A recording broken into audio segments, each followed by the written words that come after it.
dulu juga nggak ada artinya. Dari dulu kita pilih, giliran dipilih masyarakat kecil mana? Masyarakat kecil.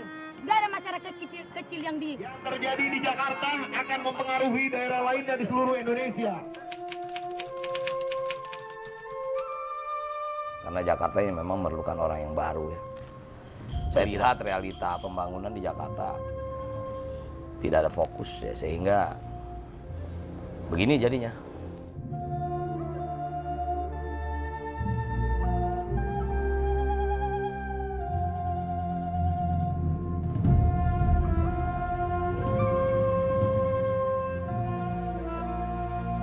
Di sini kan bagus juga kayak di Solo gitu, pemimpinnya bagus kan.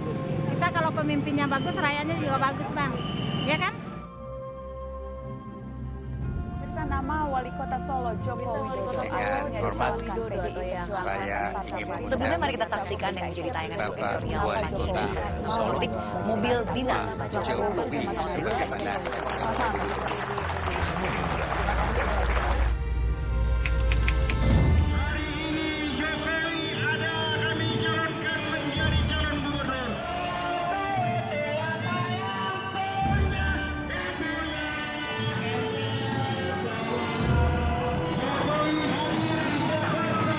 Salah satu pasangan calon yang minimalis, berkasnya masih sedikit. Hidup ini kan ada yang mengatur. Kadang-kadang kita diberi sebuah tugas yang sebelumnya kita tidak duga. Saya dulu punya ajudan, saya kan kurus. Ajudan saya ini tinggi, besar, karena ajudan kan harus seperti itu. Tapi masalahnya, setiap ada tamu itu yang disalami dia terus itu. Nggak pernah nyalami tamu, nggak pernah nyalami saya, karena saya nggak punya potongan jadi wali kota mungkin. Dan itu salah satu yang saya alami, dari tukang kayu menjadi wali kota. Saya biasanya sampaikan itu kecelakaan, itu bukan cita-cita.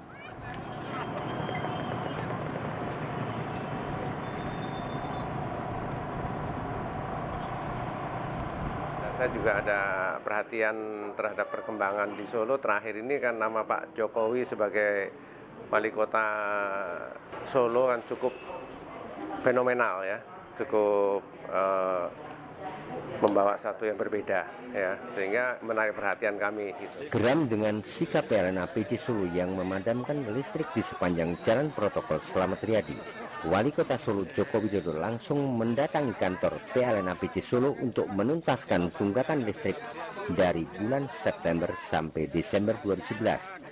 Uniknya, pembayaran tunggakan listrik ini dilakukan secara tunai, sehingga membuat PLN APC Solo kebingungan. Kalau kemarin yang dimatikan hanya balik kota, mungkin saya nggak apa-apa, tapi yang dimatikan adalah untuk kepentingan masyarakat. Ajak kepada PLN agar apabila ada yang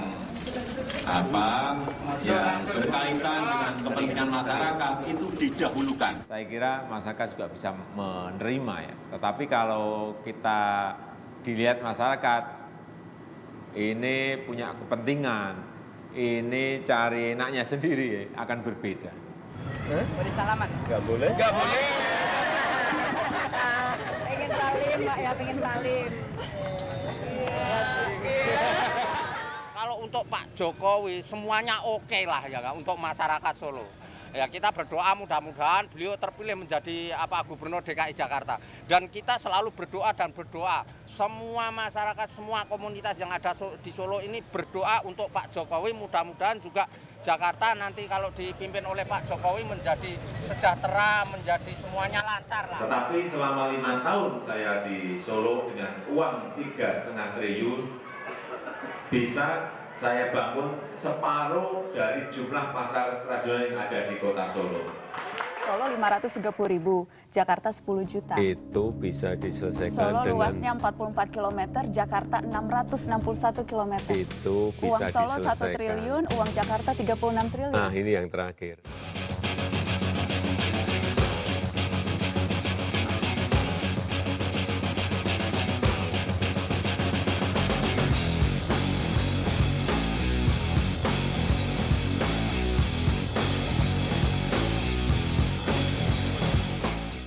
Yang diperlukan adalah sekarang ini adalah memutuskan, segera memutuskan.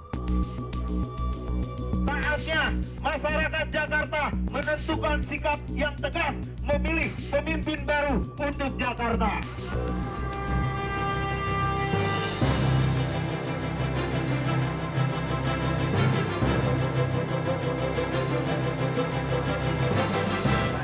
Lihat Jakarta apa yang udah dilihat kan? Semeraut. Oh ya. Ada problem utama yang namanya macet. Blueprint-nya sudah ada. Yang diperlukan adalah kerjakan di lapangan. Kemudian lapangannya dikontrol secara ketat sehingga setiap proyek itu berjalan dan kalau ada masalah itu segera diselesaikan di lapangan.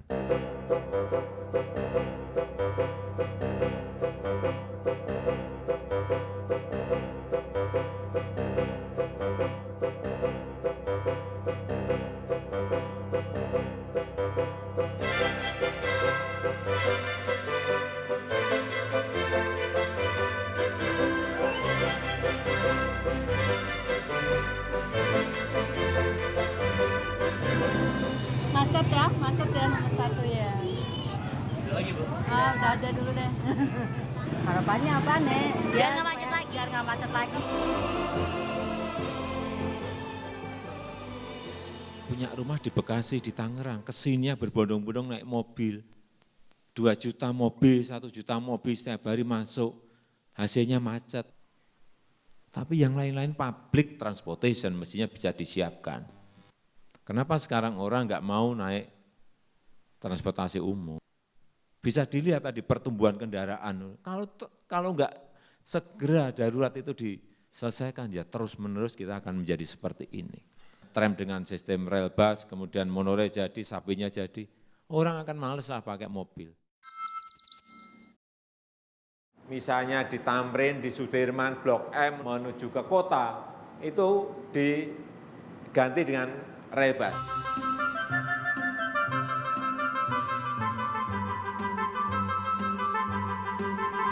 Ini kayak tram tetapi tidak dengan listrik, tapi memang hanya untuk jalur-jalur yang padat. Daya angkutnya lebih banyak, bisa 400 sampai 600 orang kalau gerbongnya dipanjangkan.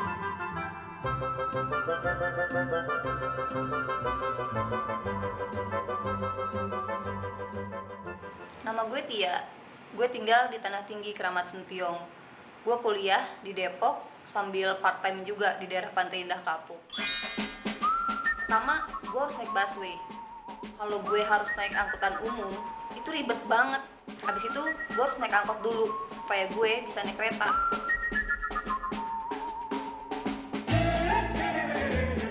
Sebelum naik bis, itu pun harus naik ojek dulu. Habis waktu gue, tenaga, ongkos apalagi. Habis gimana ya? Gue bisa apa? Kan adanya cuma itu doang di Jakarta. Pengennya sih kayak di luar negeri. Kemana-mana, nyambung antar transportasinya gampang. Hemat biaya, hemat waktu, hemat tenaga. Dan yang paling penting, gue gak khawatir telat. Gue harap sih pemerintah Jakarta punya solusi yang manjur ya buat orang-orang kayak gue yang kemana-mana naik angkutan umum. Didengerin dong. Semoga terwujud ya transportasi di Jakarta yang lebih baik. Perlu adanya kantor bersama yang namanya Land Transportation Authority. Ada otoritas yang jelas. Di kantor itu ada pemerintah pusat, pemerintah DKI, dan pemerintah di sekitar Jakarta. Mereka berbicara bersama dan mencarikan solusi bersama untuk hal-hal yang berkaitan dengan transportasi. Saya kira Land Transportation Authority ini penting sekali.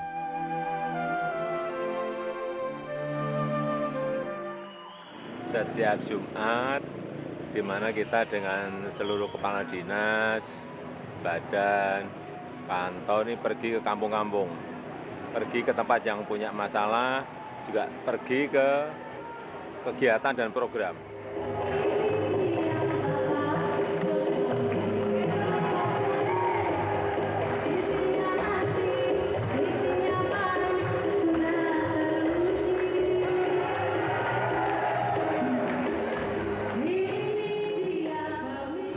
ini kemarin kan sudah ketutupan itu.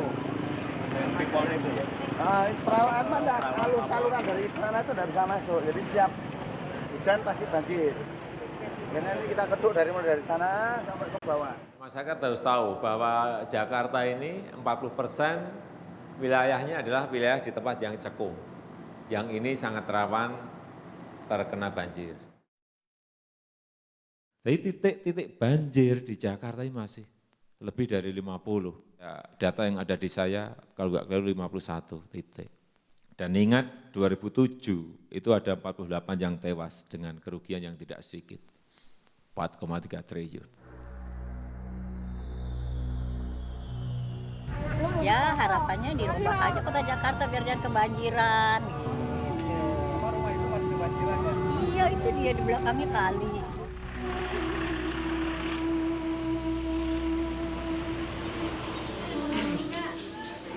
Kalau umpamanya lurah perhatikan untuk warga, nggak mungkin ada warga yang masih sadar. Dengan dana penguatan itu aja. Selamat datang Pak di wilayah Menres banjir. Kita lawan banjir.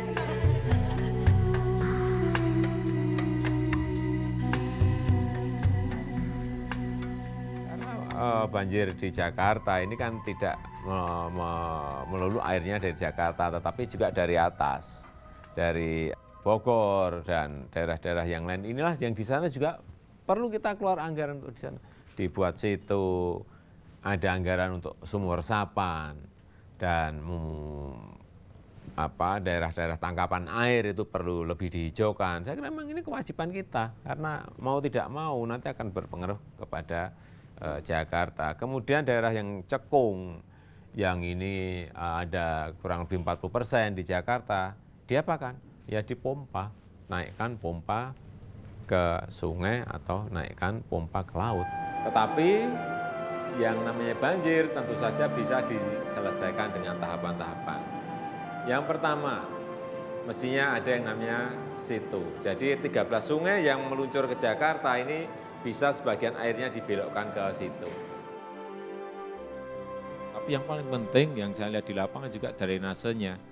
Drainasenya itu tidak pernah dibersihkan, dikeruk. Sehingga dari gorong-gorong yang ada, misalnya gorong-gorongnya 1 meter, itu 60-70 cm itu sudah terisi oleh sedimen. Jadi yang terpakai hanya 30%. Ya air mau masuk kemana? Yuni. Ya seneng nggak Bu dikasih perahu ini? Seneng banget. Biar bagus di kalinya, biar enggak biar bersih, biar sehat, banjir. Biar nggak ada banjir. Itu biar perahu ada itu banjir. digunain sama warga sini buat apa kira-kira? Buat ngangkut-ngangkut sampah.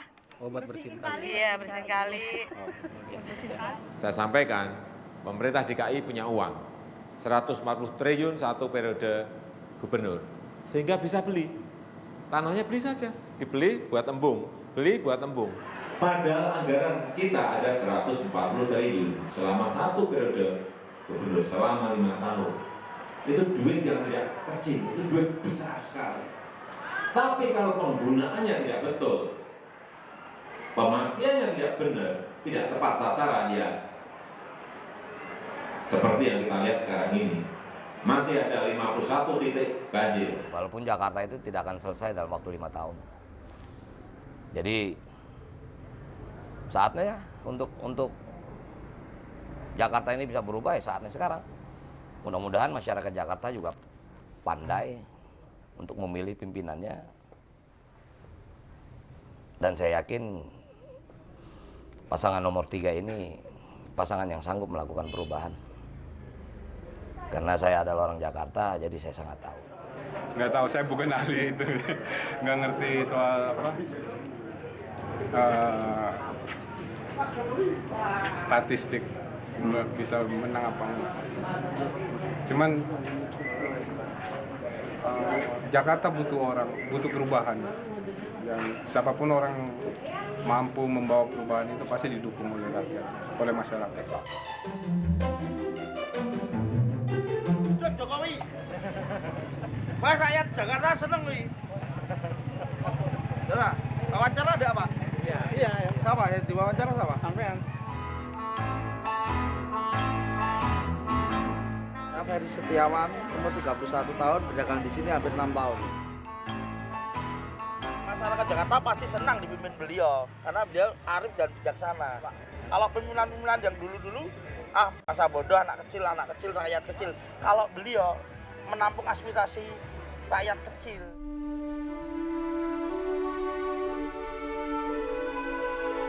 Bahwa kalau Anda mau menguji karakter sejati seseorang, kasih dia kekuasaan. Dan saya sangat yakin yang namanya masyarakat, mereka mengerti sekali teori itu. Yang dibutuhkan adalah karakter teruji kita. Pak, kenapa milihnya Pak Ahok, Pak? Dari calon-calon yang dia yang mana? Paling muda. Orang yang bisa merubah itu yang muda. Pak berpengalaman nggak, Pak? Masyarakat memang ada sebagian meragukan apakah saya bisa terjadi nggak tirani minoritas terhadap mayoritas. Jadi kalau Anda mau pilih kucing yang bisa tangkap tikus, jangan persoalkan warna kucing putih atau coklat, yang penting bisa tangkap tikus. Dan yang di sini jago tangkap tikus. Terima kasih. Tetapi kalau saya melakukan tindakan apapun, standar saya adalah taat kepada konstitusi dan ayat-ayat di dalam konstitusi.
Jakarta harus dibuat modern, tertata rapi, tapi manusiawi. Artinya tidak ada kawasan kumuh, yang ada adalah semua harus kita bangunkan model super blok. Mestinya kayak di Kuningan ini kan banyak kantor, Sudirman banyak kantor, di Tamrin banyak kantor. Mestinya di dekat itu tuh harus ada apartemen sedang atau rusun sedang yang harganya sedang dan harganya murah untuk karyawan. Dan tentu setiap orang mendapatkan sertifikat, bukan hanya surat izin tempat untuk usaha, tapi dia juga mendapatkan sertifikat hak guna bangunan di tempat-tempat dia berdagang. Yang terutama adalah ada pasar, ada puskesmas, ada ruang serbaguna, dan di atasnya ada rumah susun sewa subsidi yang tidak ada parkiran mobil. Kami yakin ini akan mengurangi kemacetan, karena pola transportasi makro yang kita bangun itu hanya bisa mengangkut 1,5 juta, sedangkan orang Jakarta sudah 2,5 juta yang bergerak. Kawasan kumuh kan rata-rata sertifikat dimiliki oleh swasta yang paksa jual murah, karena yang beli punya kewajiban membebaskan lahan itu dari kawasan kumuh. Nah kalau kami yang beli dapat tanah murah, dan yang dibeli kan tidak mungkin marah, pasti mau kerjasama kan, karena kami akan membangunkan super blok, kasih mereka. Kita dapat ruang terbuka hijau, dapat selesaikan kawasan kumuh, dan kita dapat membangun ekonomi dengan pasar tradisional tadi.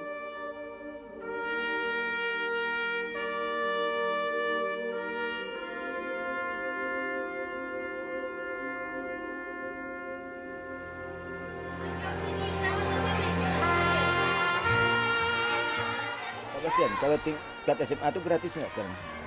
SMA aja, gratis juga itu. Ya, dari SMP, SD itu gratis. Terus berjalan sekarang? Iya, berjalan sampai sekarang.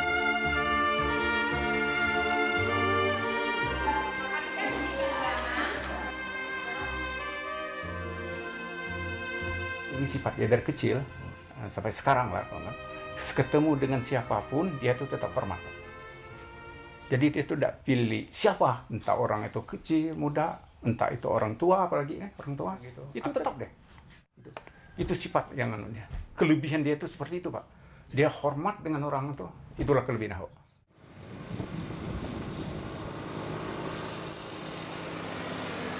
Saya pernah lihat beliau ya. Ada kakek-kakek tua lagi bawa kayu, pakai sepeda tua. Pas saya ada di situ gitu, pas saya dekat situ, berhenti loh. Kok ada mobil beliau gitu? Berhenti Pak. Ngobrol sebentar ngasih duit. Dan beliau kenal gitu. Banyak orang yang sudah dibantu oleh keluarga beliau Pak. Ini semua bermula dari ketika bapak saya meninggal. Saya juga mewariskan kewajiban sosial.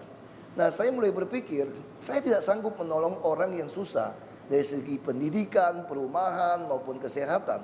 Saya tidak sanggup membantu mereka lagi dengan uang pribadi saya. Karena itu saya berpikir, kalau saya tidak mampu membantu mereka, nurani saya juga sangat terganggu.